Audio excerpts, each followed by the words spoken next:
So our chapter is trigonometry. Okay, the name of our chapter is trigonometry. Trigonometry बिल्कुल new topic है, अभी तक आपने पहले वाली क्लासेस में 9th में 8th में 7th में टॉपिक बिल्कुल भी नहीं पढ़ा। Trigonometry basically right angle triangle से डील करती है और राइट एंगल ट्रायंगल में इसके कंसेप्ट्स अप्लाई होते हैं ट्रिग्नोमेट्री के। Right angle triangles, if you consider A B C as a right angle triangle and this angle as a 90 degree, okay तो एक बात तो बड़ा क्लियर है, राइट एंगल ट्रायंगल में 90 के अपोजिट वाली side that is known as hypotenuse, that is known as hypotenuse, ये फिक्स्ड होती है। 90 के अपोजिट हाइपोटेन्यूस एकदम फिक्स्ड है, उसमें कोई चेंज नहीं होते। जबकि ए बी साइड परपेंडिकुलर या बेस, ये साइड ये आपस में इंटरचेंज हो सकती हैं। आप ट्रायंगल को अगर थोड़ा सा लेटा के बनाएंगे या इसको यहाँ से उठा देंगे तो ये सी ऊपर चला जाएगा, यहाँ चला जाएगा, है ना, ठीक है ना, बी यहाँ आ जाएगा, ए कुछ इस तरह से हो जाएगा। तो अब आपको शायद थोड़ा सा चेंजेस दिखे, ये ए बी बन गया आपकी बार बेस और ये परपेंडिकुलर, बट अभी भी हाइपोटेन्यूस और फिक्स्ड है। ओके, तो मैं आपको ये कहना चाह रहा हूँ परपेंडिकुलर और बेस के बारे में ज़्यादा फिक्स्ड उसका नहीं मानिए। क्या फिक्स्ड है? हाइपोटेन्यूस एकदम फिक्स्ड है। परपेंडिकुलर और बेस हमारे एंगल के हिसाब से बदल जाएंगे। अगर हम इस एंगल सी को एक एंगल, नॉर्मली हम एंगल को इस चैप्टर में थीटा मानेंगे, अगर हम इस एंगल को थीटा मान लेंगे तो एंगल के अपोजिट वाली साइड को हम ज़्यादातर परपेंडिकुलर मान के चलेंगे। इफ़ दिस इज़ एंगल तो ए बी साइड परपेंडिकुलर होगी। लेकिन अगर एंगल हम चेंज कर दें और एंगल बी की जगह एंगल ए के पॉइंट ऑफ व्यू से अपने ट्रायंगल को समझें या देखें सारी साइड्स को, तो ए के पर्सपेक्टिव से इस साइड को जो भी एंगल के अपोजिट है इसको हम परपेंडिकुलर बोलेंगे, ये बेस है, जबकि हाइपोटेन्यूस फिक्स्ड है। Okay, clear? अच्छा, ट्रिग्नोमेट्री का क्या एप्लीकेशन है, कैसे यूज़ करना है वो तो बात है ही। एक बेसिक आप बड़ा जानते हैं, Pythagoras theorem, h² = p² plus b², ये भी पुरानी चीज़ हम जानते हैं, ये भी हम यूज़ करेंगे, ये तो बड़ी जनरल सी बात है, इसमें कोई ख़ास बात नहीं। मैं आपको बताता हूँ कि ट्रिग्नोमेट्री का क्या यूज़ है, कैसे इसको अप्लाई करना है, मतलब प्रैक्टिकली कहाँ हम ट्रिग्नोमेट्री का ये क्यों सीख रहे हैं, इसका यूज़ क्या, पहले इसको समझ लेते हैं। इसको समझ के हमारे लिए आसान रहेगा। देखिए मैं आपको एक सिचुएशन समझाता हूँ। मान लीजिए कि this is a building on the ground और आप इस बिल्डिंग की height you want to find out, you want to find out height of this building, let the height be AB। मान लीजिए आप ये ग्राउंड है, आप बिल्डिंग के बॉटम से B पॉइंट से थोड़ा सा दूर आते हैं और ये डिस्टेंस C 100 मीटर आपको पता है। ऑब्वियसली आप ग्राउंड पर खड़े हैं, ग्राउंड से पीछे पीछे 100 मीटर दूर मेज़र कर सकते हैं। बिल्डिंग पे चढ़ना हमारे लिए मान लीजिए मुश्किल है, इस टाइम पे हम हाइट निकालना चाहते हैं। किसी तरह से अगर हम C से ए पर बनने वाला, बिल्डिंग के टॉप पे बनने वाला एंगल निकाल सकें तो ट्रिग्नोमेट्री की हेल्प से हम ये हाइट और इवन हाइपोटेन्यूस भी निकाल सकते हैं। हाइट कह लीजिए या इसको परपेंडिकुलर कह लीजिए, कोई प्रॉब्लम नहीं है। अब सर ये एंगल कैसे निकलेगा? तो हमारे पास बहुत सारी ऐसी मशीन्स होती हैं, जिनमें से एक मशीन होती है थियोडोलाइट। उसकी हेल्प से हम ये बिल्डिंग के पहले बॉटम को देखेंगे, इस लेवल पर देखेंगे, और फिर हम उस मशीन को टर्न करते करते करते बिल्डिंग का टॉप फोकस करेंगे, यानी कि हम ये एंगल निकाल सकते हैं। तो मान लीजिए इन केस आपको ये एंगल पता लग जाता है और ये एंगल 45 डिग्री है, तो ट्रिग्नोमेट्री की हेल्प से हम परपेंडिकुलर निकाल सकते, ये हाइट निकाल सकते हैं। कैसे कैसे? तो अभी हम इस ट्रिग्नोमेट्री पढ़ेंगे चैप्टर में कि tan थीटा, अगर इस एंगल को हमने थीटा मान लिया है तो tan थीटा बेसिकली परपेंडिकुलर और बेस का रेशियो होता है। tan थीटा परपेंडिकुलर और बेस का रेशियो होता है। tan थीटा हमें पता है दैट इज़ tan 45 है, थीटा हमने निकाल लिया है। दूसरे शब्दों में समझ सकते हैं, अगर आप ट्रायंगल की परपेंडिकुलर और बेस को कंसीडर कर रहे हैं, if you are considering perpendicular and base, perpendicular और बेस, इसका ratio tan of the angle होता है। कौन सा एंगल? जो परपेंडिकुलर अपोजिट है। तो दैट इज़ P हमें फाइंड आउट करना है एंड बेस इज़ 100। अभी इस चैप्टर में आप सीखेंगे कि tan 45 की वैल्यू 1 होती है। सो tan 45 की जगह अगर आप 1 रखेंगे तो आपको इस केस में परपेंडिकुलर मिल जाएगा, and perpendicular is 100 meter. Yes और नो? इसके बारे में भी चिंता मत कीजिए, ये सब कैसे आ रहा है मैं 1 मिनट में सिखा दूंगा, इसकी हमें टेंशन नहीं। ओके, तो परपेंडिकुलर मिल जाएगा 100 मीटर, यानी कि A B is 100 meter. So building पर बिना ही चढ़े हम बिल्डिंग की हाइट को निकाल सकते हैं with the help of trigonometry. ठीक है ना? ट्रिग्नोमेट्री बेसिकली एंगल और राइट एंगल ट्रायंगल की साइड्स का रेशोज़ होता है। एक और सिचुएशन को एनालिसिस करते हैं। मान लेते हैं कि यहाँ पर रिवर है और रिवर के बीचों बीच में एक आइलैंड है, ये आइलैंड है, और यहाँ पर कोई माउंटेन है। ओके, अगेन हम इस माउंटेन की हाइट को निकालना चाहते हैं कि ग्राउंड से कितनी हाइट पर है। We want to find out this height. तो हम अपना थियोडेलाइट या अपना इंस्ट्रूमेंट यहाँ सेट करेंगे ग्राउंड पर, पानी में तो सेट कर नहीं सकते हैं, और वहाँ से we'll make an angle at A. हम इस ए पॉइंट पर एक एंगल ड्रॉ करेंगे, एंगल देखेंगे कितना एंगल ये हमारा थियोडेलाइट हमारा इंस्ट्रूमेंट बना रहा है, मतलब we can find this angle. Okay, angle मिल जाएगा हमें। फिर हम इस पॉइंट से थोड़ा सा और डिस्टेंस पे जाकर एक और एंगल निकाल सकते हैं।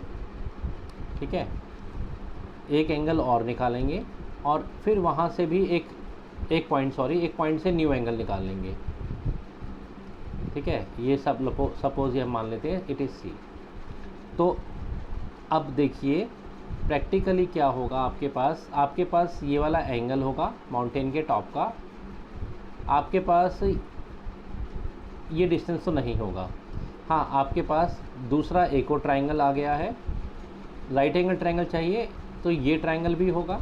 यस, और जब आप इसको प्रैक्टिकली करेंगे तो आपके पास P और C के बीच का डिस्टेंस भी होगा। ग्राउंड पर आप कितना उल्टा गए मेज़र कर सकते हैं, और ट्रिग्नोमेट्री की हेल्प से आप इस माउंटेन की हाइट को निकाल सकते हैं।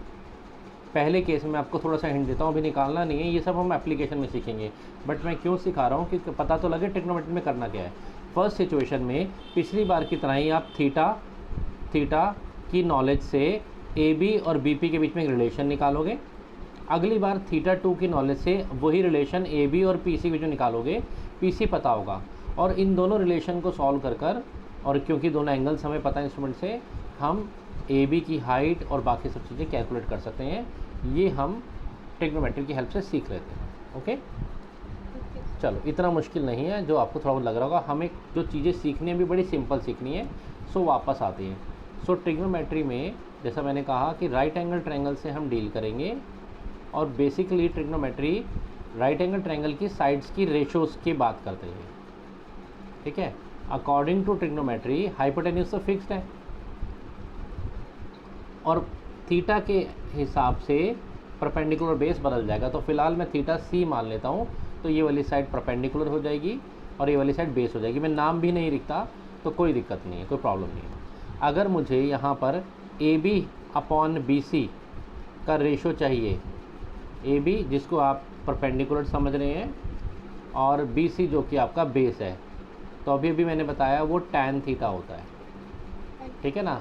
अब ये सर tan क्या है, खाली थीटा लिख देंगे तो उसका कोई सेंस नहीं है। 30 डिग्री का क्या सेंस है, तो tan हम आगे लगाकर टेंजेंट लगाकर उसको एक वैल्यू दे रहे होते हैं, tan थीटा एक वैल्यू बन जाती है। ठीक है, दोबारा से फिर से समझते हैं। सो ट्रिग्नोमेट्री में हम एंगल्स और साइड्स के रेशोज़ की डील कर रहे हैं। इसके रेशोज़ को समझने के लिए हमने एक शॉर्टकट बनाया हुआ है, बड़ा सिंपल। क्या शॉर्टकट है? वो शॉर्टकट ये है, सोना चांदी तोले, SCT शॉर्ट में बोल देते हैं, पंडित बद्री प्रसाद हर हर बोले। आप लोगों ने क्लास में ये सुन रखा होगा, बहुत बार आपसे को बोला जाता है ना? ये बेसिकली क्या है, ये एक शॉर्टकट है साइड्स के रेशोज़ का एंगल्स के साथ, ये एंगल के साथ। S क्या स्टैंड करता है? S stand for sine theta. What is sine theta? Sine theta is nothing, it is perpendicular upon hypotenuse का रेशियो। मैं आपको फिर याद दिला देता हूँ, हाइपोटेन्यूज तो हमेशा फिक्स है, परपेंडिकुलर बदल सकती है अकॉर्डिंग टू एंगल। फ़िलहाल इस केस में परपेंडिकुलर ए बी ही है। इसी तरह से ये जो C है, it stand for cos theta, and cos theta is the ratio of B upon H. Similarly, T stands for tan theta, and tan theta is the ratio of P upon B. Okay, तो हमने एक shortcut क्या बनाया है, सोना चांदी तोले, पंडित बद्री प्रसाद हर हर बोले। ऐसा भी याद करते हैं, some people have curly brown hair, too many people have black hair. या ऐसा भी होता है, पाकिस्तान भूखा प्यासा, हिंदुस्तान हरा भरा। ऐसा भी बच्चों ने बना रखा है, बट आप जो भी एक बना सकते हैं। एक बात और, सिर्फ क्या ये ही ट्रिग्नोमेट्री रेशियोज होते हैं? नहीं सर, एक्चुअली में जो हमने लिखे हैं इसके अलावा इनके रेसिप्रोकल्स भी होते हैं। जैसे साइन थीटा का रेसिप्रोकल होता है कॉसेक थीटा, पूरा नाम कॉसेकेंट होता है पर आप कॉसेक से काम चला देंगे। कॉस का रेसिप्रोकल होता है सेक थीटा, और टैन का रेसिप्रोकल होता है कॉट थीटा। तो टोटल 6 ट्रिग्नोमेट्रिक रेशियोज होते हैं। साइन का रेसिप्रोकल कॉसेक थीटा, कॉट का रेसिप्रोकल कॉस का रेसिप्रोकल सेक थीटा, टैन का रेसिप्रोकल कॉट थीटा। तो उनकी वैल्यूज़ क्या होंगी? अगर साइन थीटा p/h है तो कॉसेक थीटा उल्टा हो जाएगा h/p। तो हमें ज़्यादा वरी करने की ज़रूरत नहीं है, हम स्ट्रेट अवे इनका उल्टा करते जाते हैं और वो रेशियोज भी हमें मिल जाएंगे। तो the ratio for sine theta का रेसिप्रोकल अगर हम करते हैं तो that is cosec theta, and cosec theta is h/p, hypotenuse upon perpendicular. Cos का रेसिप्रोकल जैसे मैंने कहा था sec theta, and sec theta is इसका रेसिप्रोकल h/b, और टैन थीटा का reciprocal cot theta, and cot theta is b/b। Okay, ये सब हमने याद करने की ज़रूरत नहीं है, वी कैन ईजिली डिराइव। हम साइड में लिखेंगे सोना चांदी तोले, पंडित बद्री प्रसाद हर हर बोले। साइन कॉस टैन के रेशोज से मिल जाएंगे, उनके रेसिप्रोकल के। और उसके अलावा पाइथा की हेल्प से ये सब रेशोज फाइंड आउट किए जा सकते हैं। Pythagoras theorem is h² = p² + b²। और तीसरी बात ये याद रखनी है, थीटा के अपोजिट हमेशा परपेंडिकुलर होगा। अगर थीटा एंगल ए हो जाए तो परपेंडिकुलर बदल जाएगा, ये परपेंडिकुलर बन जाएगा BC और बेस AB बन जाएगा, हालांकि हाइपोटेन्यूज हमेशा फिक्स होता है। ओके, क्या इतनी बात आपको समझ में आ गई है? अगर इतनी बात समझ में आ गई है तो अब हम इसका एप्लीकेशन देखते हैं कि किस तरह से हम ये सारे रेशोज निकाल सकते हैं अगर हमें कुछ वैल्यूज़ गिवन है। ओके, चलो क्वेश्चन की फॉर्म में देखते हैं। Okay, the question is find trigonometric ratios for given triangle with respect to C। Means C के रिस्पेक्ट का मतलब है C को हम थीटा कंसिडर करते हुए इसके ट्रिग्नोमेट्रिक रेशियोज निकाल देते हैं। Okay, so as I told you, trigonometric ratios कौन कौन से होते हैं? Trigonometric ratio mainly sine theta, cos theta को कॉसेकेंट थीटा भी कहा जाता है, टैन थीटा, और इनके रेसिप्रोकल्स होते हैं। हम रेसिप्रोकल को ज़्यादा बॉदर नहीं करते, हम ये निकाल लेते हैं। साइन थीटा अब हमें नहीं याद है तो फिर हम दोबारा से लिखते हैं, सोना चांदी तोले, पंडित बद्री प्रसाद हर हर बोले। तो sine theta is basically perpendicular upon hypotenuse का रेशियो। तो लेट अस राइट p/h। क्या इधर हमारे पास p है? यस, परपेंडिकुलर है। क्या हाइपोटेन्यूज है? हाइपोटेन्यूज नहीं है। ओके, तो हाइपोटेन्यूज हमें चाहिए होगा। Let us think about the cos theta. Cos theta is basically base upon hypotenuse, base upon hypotenuse. Base कितना है? 12 अपॉन हाइपोटेन्यूज। अगेन हमारे पास नहीं है, हम फिर नहीं कर सकते। And tan theta is perpendicular upon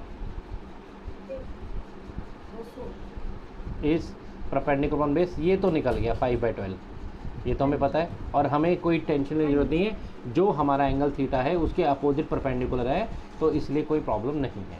अच्छा, अगर हमने टैन थीटा निकाल लिया तो इसका reciprocal that is cot theta वो भी पता लग गया, वो इसका रेसिप्रोकल कर दीजिए 12/5। नाउ अभी हमारे सिर्फ ये दो और इनके रेसिप्रोकल फंसे में हैं और हाइपोटेन्यूज निकालना जरूरी है। तो हाइपोटेन्यूज के लिए तो कोई ट्रिग्नोमेट्री नहीं है, you can simply use Pythagoras theorem.